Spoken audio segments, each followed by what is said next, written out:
We all know it's what's on the inside that counts, but you have to admit the packaging helps. A good drink is only improved by the glass it's poured in. On today's episode of The Drink Show, Glassware, we explore the perfect place to put your liquids. Sometimes, it's also the journey to the glass that influences the flavor. That's certainly true of Linja, an aged brand of the Norwegian spirit aquavit that crosses the equator twice before it's sold. Real-life Norwegian Tom Howard tells us how that came to be and how experts designed a glass perfectly suited for aquavit. Aquavit is a drink which has been drunk for ages in our country. We drink the aquavit in two ways. We drink it as a shot, and we drink it together with beer. This is a little different from the glasses we have been drinking aquavit from before. This is specifically made for aged aquavit. When we developed the glass, the group focused specifically on the spices. We focused on the alcohol. We also focused on the right balance of the oakiness. This is one of the many trademarks, one of the many aquavits, but it's maybe the most famous one because of its travel. It started with that they should deliver some aquavit down to, I think it was Australia. They were not ready for it, so it was shipped all the way back to Norway again. And when it came back, it was much better than when it left. So then they continued with this tradition. So on all Linja aquavits, you can read on which ship it was transported over the equator. This is a fantastic story, which of course sells also. And it's not only a story, it is a good aquavit. Want to be the life of the party or the captain of picnics? Then show up with the freshest of fine draft beers transported in your very own growler. We went to South Carolina to learn about the greatness of growlers from Scott Shore, co-owner of the Charleston Beer Exchange. A growler is a vessel that transports beer. It can come in a variety of sizes and be made out of a variety of materials. The most common growler is going to be the glass version, traditionally in a 64-ounce or 2-liter size that we use for filling with draft beer and letting folks take it home or to a party or wherever they're headed. I think that a growler fits any beer drinking situation, especially given that we have various sizes of them. I mean, whether you're going home to have a nice beer in the comfort of your own home and just want a small one, 32 ounces, 2 pints, that's perfect personal consumption. For a big party, the gallon is a great way to go.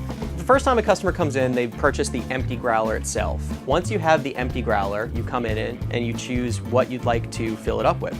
When you go to check out, your first time buying a growler, you're going to pay for the empty plus the fill, but forever thereafter, unless you break it, you're basically coming in with your empty. We're going to clean it for you on the spot, and you're going to refill it and just pay the fill price.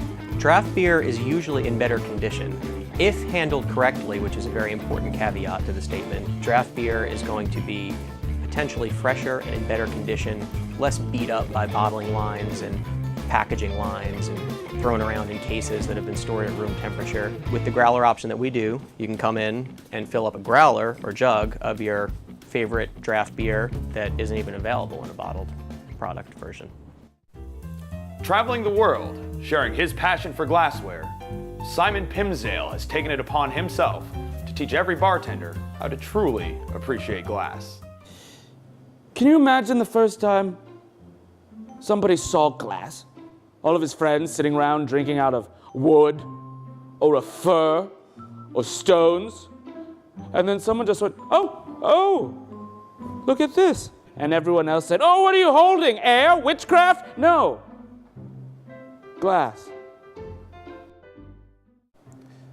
Hello, my name is Simon Pimsdale. I'm a glass entrepreneur.